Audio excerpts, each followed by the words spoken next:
আসসালামু আলাইকুম দর্শক, আমি সুমি। আমার চ্যানেল শখের লাইফস্টাইলে আরও একবার আপনাদের সকলকে স্বাগত জানাই। কাছে কিংবা দূরে, দেশ কিংবা দেশের বাইরে, যে যেখান থেকে আমার এই ভিডিওটি দেখছেন, আশা করছি আল্লাহর অশেষ রহমতে ভালো আছেন, সুস্থ আছেন। আলহামদুলিল্লাহ, আমরাও ভালো আছি। তো আমার প্রিয় দর্শক, ভিডিওর শুরুতেই দেখতে পাচ্ছেন আজকে আমি আমার বাসা পুরো ক্লিন করব। আর শুরু করেছি জানালা পরিষ্কার করে দিয়ে, যে জানালা, দরজা, ফ্যান, ঝুলঝাড়া এই সব গুরুত্বপূর্ণ কাজগুলো আজকে করে নিব। যেহেতু আর কয়েকদিন পরে পবিত্র মাহে রমজান, রোজার জন্য আমাদেরকে ব্যস্ত থাকতে হবে, এবাদত বন্দেগী করতে হবে। এই জন্য এই গুরুত্বপূর্ণ কাজ আমি আগেই গুছিয়ে নিচ্ছি। আর তার মধ্যে আমার কাছে সবচেয়ে বেশি দরকারি মনে হয় জানালা দরজা পরিষ্কার করা। কারণ জানালা দরজা পরিষ্কার করার কাজটা আমরা কিন্তু খুব ধীরে সুস্থে করে থাকি। এটা কিন্তু প্রতিনিয়ত হয় না। এটা মাসে একবার কিংবা ২ মাসে একবার আমরা করে থাকি। এই জন্য আজকে ঘুম থেকে উঠে চিন্তা করলাম যে আগে আমি আমার জানালা, দরজা, এসি এগুলো পরিষ্কার করে নিব। কারণ ঝুল কিন্তু ১৫ দিন পরপরই পরিষ্কার করা হয়, কিন্তু জানালা দরজার গুরুত্বটা একটু কমই দেওয়া হয়। তাই তো শুরু করে দিলাম সকাল সকাল। তো ভিডিওর শুরুতেই আমার আপু ভাইয়াদের কাছে আমার সেই একটি পুরনো আবদার, আমার প্রিয় আপু ভাইয়া ও আমার সম্মানিত দর্শক যারা আমার ভিডিওটি দেখছেন, প্লিজ একটি লাইক দিয়ে ভিডিওটি দেখা শুরু করবেন। আর আমার ভিডিওটি শুরু থেকে শেষ পর্যন্ত দেখে নেবেন। আর যদি আপনাদের কাছে আমার ভিডিওর কোনো অংশ বিন্দু পরিমাণে ভালো লেগে যায়, তাহলে প্লিজ আমার চ্যানেলটিকে সাবস্ক্রাইব করে আমার পাশেই থাকবেন। তো এই যে দেখতে পাচ্ছেন জানালা পরিষ্কার করে আসলাম। আমি কিন্তু দেখিয়ে দিলাম জানালা পরিষ্কার করতে আমি একটি মোটা ব্রাশ ব্যবহার করি, আর একটি কাপড় বা টাওয়াল, পুরাতন যাই কিছু হোক সেটা দিয়ে আমি মুছে নিই। আর এই যে দেখুন দরজা পরিষ্কার করার জন্য কিন্তু আমি রং করার যে ব্রাশগুলো থাকে ওগুলো ব্যবহার করি। কারণ কাঠের নকশায় এই ব্রাশগুলো খুব ভালোভাবে পরিষ্কার করতে সাহায্য করে। কারণ কাঠের নকশার মধ্যে ধুলোগুলো একেবারে বসে যায়, বের করতে খুবই অসুবিধা হয়। আর যদি আমরা এই ব্রাশের সাহায্যে পরিষ্কার করি, খুব দ্রুত পরিষ্কার হয়ে যায় আর আপনার সময় অনেকখানি বেঁচে যায়।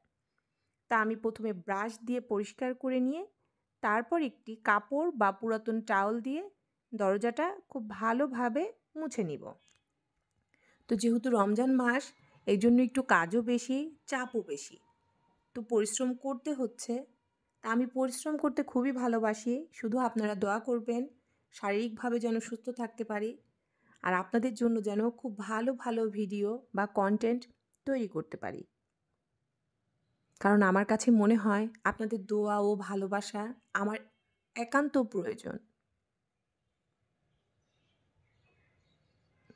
তো এই যে দেখতে পাচ্ছেন আমি কিন্তু এখন একটি কাপড়, মানে পুরাতন টাওয়াল যেটা ছিল ওটা দিয়েই ভালো করে মুছে নিচ্ছি।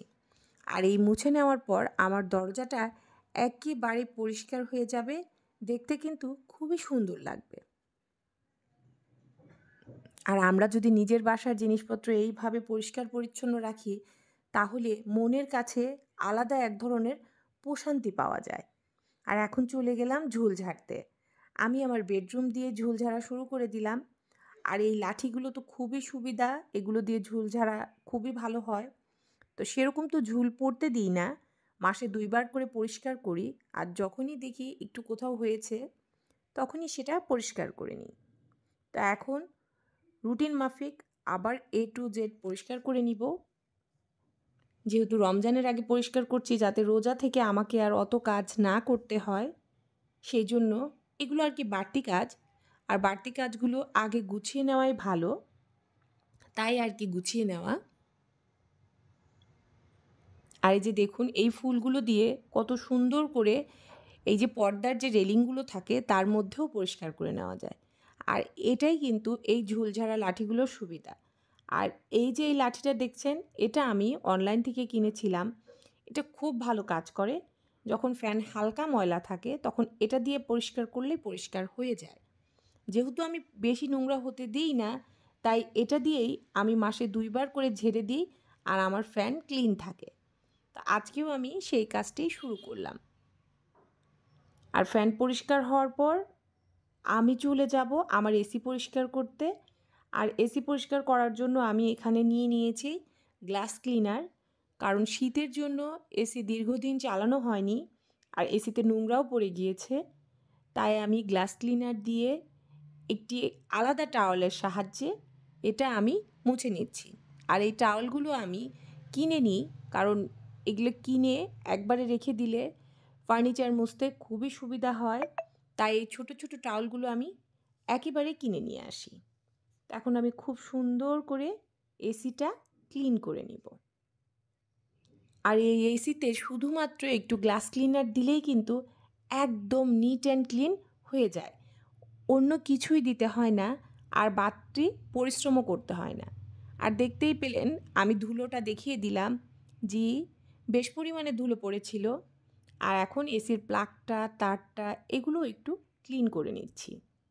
কারণ যেহেতু বাসা রাস্তার ধারে, আজকে পরিষ্কার করব, আগামীকালকেই দেখবেন অনেক ধুলা পড়ে গিয়েছে, মনে হয় কতদিন যেন আমি ক্লিন করি নাই। তা এখন পরিষ্কার করা শেষ। এ পর্যায়ে আমি আমার খাটের ডিজাইনটা একটু ভালো করে দেখিয়ে দিব। আমার একজন আপি বলেছিল আমার খাটের ডিজাইনটা খুব ভালোভাবে দেখিয়ে দিতে। তো আপি, আপনি যদি আমার ভিডিওটি দেখে থাকেন তো প্লিজ আজকে আপনার জন্যই আমার ডিজাইনটা খাটের দেখিয়ে দিলাম। খুব ভালো করে ক্লোজ করে আপনি দেখে নেবেন। আর আপনি যদি বানাতে চান সেক্ষেত্রে আপনি একটি স্ক্রিনশট নিয়ে নিতে পারেন। আর আমি খুব খুশি হয়েছি যে আপনার কাছে আমার খাটের এই ডিজাইন ভালো লেগেছে। কারণ আমার বাসায় যা কিছু আছে সব কিছুর ডিজাইন বলুন, ম্যাটেরিয়াল বলুন, কেনা বলুন, মানে যেটাই বলুন, বেডশিট থেকে শুরু করে একটি সুতো পর্যন্ত আমার পছন্দের। তা আমার পছন্দের জিনিস আপনার যখন পছন্দ হয়েছে, সত্যি আমার খুব ভালো লেগেছে আপি। তা আপনার জন্য খুব কাছের থেকে দেখিয়ে দিলাম।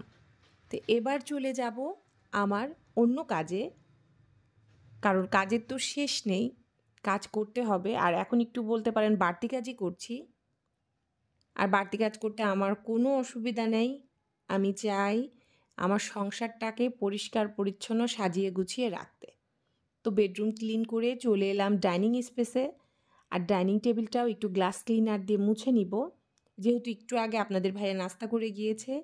আর নাস্তা করার পর আমরা তো জানি হালকা, যেটাই বলি খাবারের অংশ বলি, আর যেহেতু হাত রুটি খাওয়া হয়, যেটাই হোক পড়বে, তাই একটু গ্লাস ক্লিনার দিয়ে ক্লিন করে নিলাম।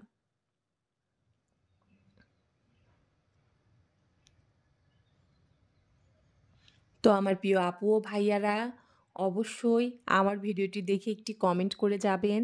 আর আপনাদের একটি মিষ্টি ভালোবাসাময় কমেন্ট আমাকে অনেক আনন্দিত করে, আমাকে উৎসাহিত করে পরবর্তী একটি কন্টেন্ট তৈরি করতে।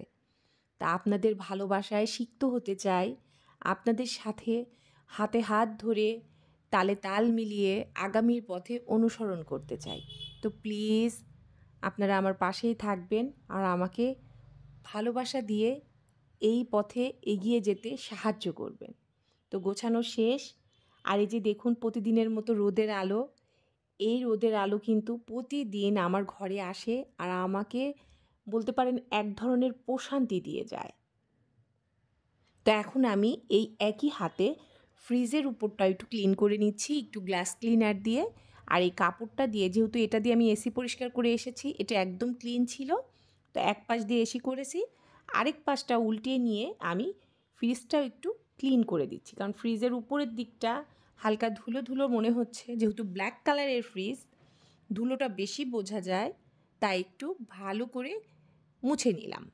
আর এখন পাশাপাশি ফ্রিজের পাশের যে পোর্শনটা আছে সেটাও একটু মুছে নিব।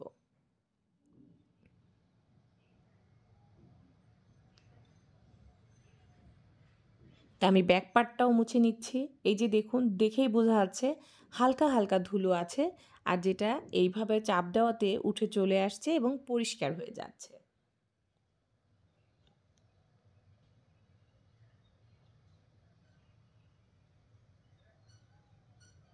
তো এখন ডিপ ফ্রিজের পরটাও একটু হালকা করে মুছে নিব, আর ডিপ ফ্রিজটাও মুছে নিব, কারণ ডিপ ফ্রিজের পর প্রতিনিয়ত খাবার দাবার রাখা হয়, এজন্য এটা নোংরাও বেশি হয়, ব্যবহৃত যেহেতু বেশি করা হয় এই কারণে।